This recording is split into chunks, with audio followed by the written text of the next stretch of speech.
this is officially, Potter Jane is officially our name.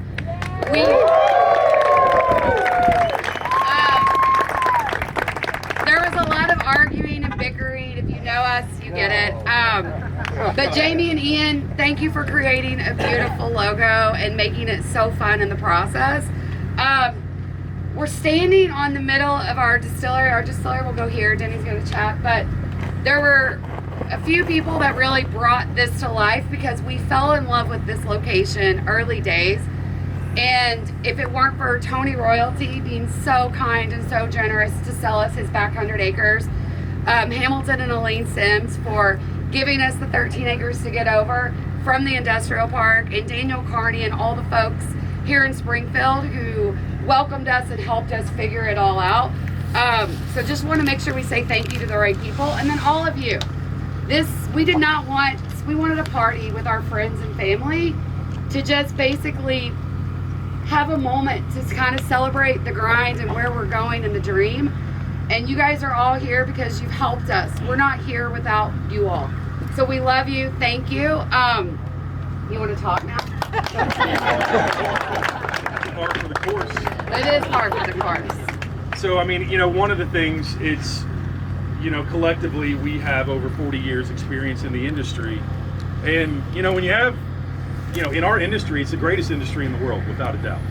And, I think that's a testament to some of the people you'll see here that are here celebrating with us that are from other distilleries.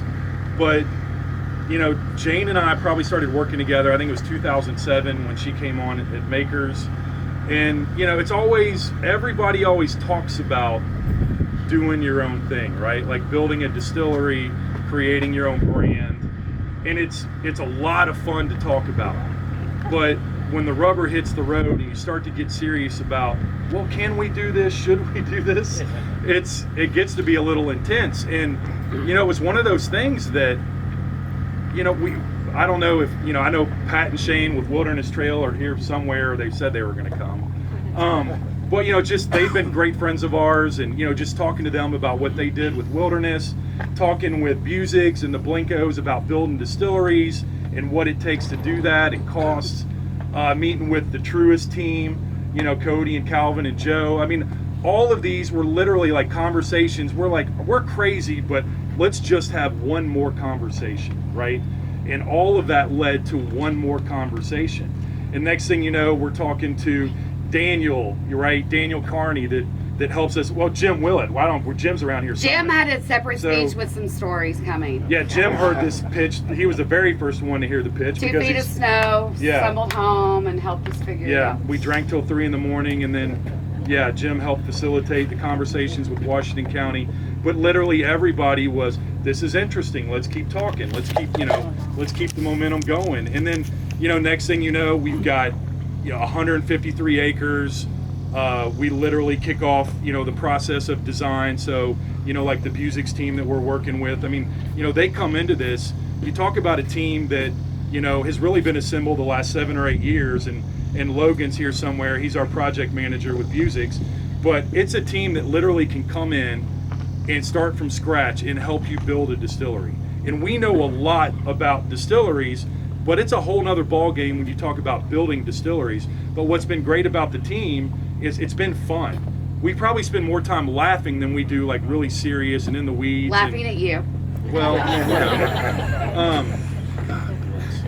so, it's just been an incredible process, and they've made it easy, and they've made it, a lot of fun to do, but they've also given us the confidence to go do it. So that's kind of how we've ended up right here. So basically, like I said, we're on 153 acres.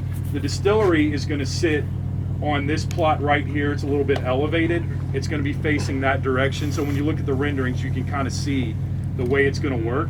We've got 3 warehouses. They're going to sit at the front of the property, and then the remaining, probably 11, 12 warehouses are going to be on the back side of the property here. So we're really on the front 1/3 of the property, and then we got a whole nother 2/3 that go back this way. So, the unbelievable thing about building distilleries is you're never done building, ever, right? The distillery goes up, but we're putting in a 36-inch column system, so we're going to be making about 45,000 barrels a year. We're doing 24,000 barrel warehouses. We're building 2. before we're operational. Well, that's 48,000 barrels. What's that tell you? We got to be working on warehouse 3, 4, and 5 immediately. It's a lot of math. So these are things you literally have to create. I know it's tough for you, for someone that's worked in Excel. I've never worked in Excel. I don't need to. So, but you got to create these 10, these 10, 15-year plans. And yeah, I mean, it's just pretty phenomenal. But we've just been very lucky to have the team, that we've worked with. Thank you all for coming. The beer we designed, it's actually a Belgian table beer. It's a style of beer, less alcohol. It's meant to be traditionally drank with family and friends over a supper table. And we felt like it was fitting for today. So we hope you like the beer. If not, Denny pitched the yeast, so it's probably your fault. But anyway, do you want to make a quick test? And I think this is hopefully like the first of many cheers, right? And again, it's, with this beer that we brewed, which was a lot of fun. I got really drunk that day. As Jane said, I don't remember pitching the yeast, but it was apparently fantastic. Lee said I did. Fantastic. But anyway, so this is our first cheers. It's with beer. It's with all of our friends at Scout and Scholar. In the future, we can't wait to do one with the distillate, with the finished whiskey, but this is the first of many. Cheers. So cheers.